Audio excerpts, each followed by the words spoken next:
Uma dor que eu tive durante muito tempo foi de trabalhar e ver que o meu patrimônio não estava crescendo na proporção do meu trabalho. Então eu tinha a ideia de que eu deveria investir o máximo na empresa. E com isso o dinheiro não sobrava, né? O dinheiro, eu tinha a sensação que eu vivia ali com o básico, né? Só para sobreviver, e sempre com essa desculpa de que precisava crescer, que um dia talvez eu pudesse usufruir daquilo.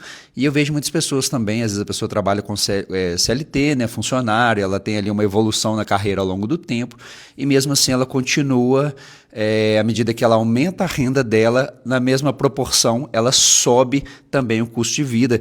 E ela continua sempre no que a gente chama de corrida dos ratos, né? Ou seja, a pessoa está sempre dependendo de trabalhar mais, ganhar mais para poder melhorar ali o padrão de vida, e não sobra, né? A sensação que o dinheiro não sobra.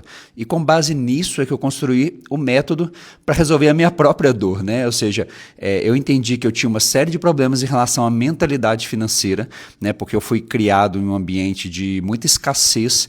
Então aquelas coisas que a gente escuta às vezes quando criança, que só rico vai ficar mais rico, quem tem dinheiro não entra no reino dos céus, enfim, uma série de crenças que foram colocadas ali na minha infância, que moldaram a minha vida toda. Então eu precisei aprender sobre isso para poder resolver esse problema, porque eu tinha uma série de crenças relacionadas a isso, inclusive muitas ligadas à autossabotagem. Então eu vivi em ciclos, né? Então eu conseguia melhorar um período e acontece alguma coisa, né? Não sei se você já passou por isso, acontece alguma coisa numa fase que a sua vida volta lá atrás.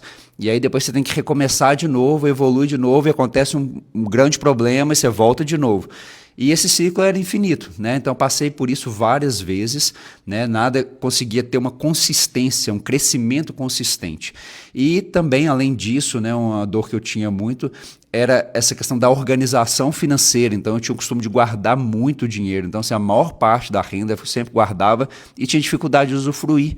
Então viver uma experiência, uma simples viagem, para mim era dolorido, por mais que às vezes tivesse dinheiro para pagar com tranquilidade os gastos ali, mas aquilo para mim era um sofrimento, né? Então essa relação era ruim, né? Ficar em função disso, sempre guardando para amanhã, esperando amanhã e tudo.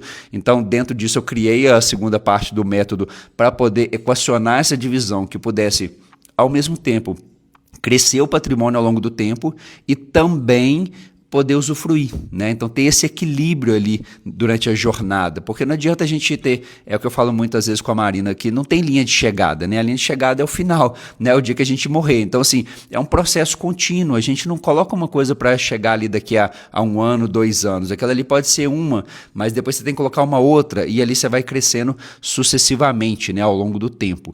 E por último, a base, que é, né, que eu chamo da cereja do bolo aí do método, que é a parte de efetivamente colocar o dinheiro para trabalhar por nós. É isso que vai gerando liberdade, né? Liberdade principalmente de tempo, né? Que para mim é um grande valor, né? Então poder ter uma renda paralela que não depende da atividade principal, então você vai construindo solidez ali ao longo do tempo, porque você diversifica o seu dinheiro numa outra caixa separada, e não somente no próprio negócio ou somente a renda que vem do seu próprio trabalho, porque qualquer coisa que acontecer aqui, você fica totalmente descoberto.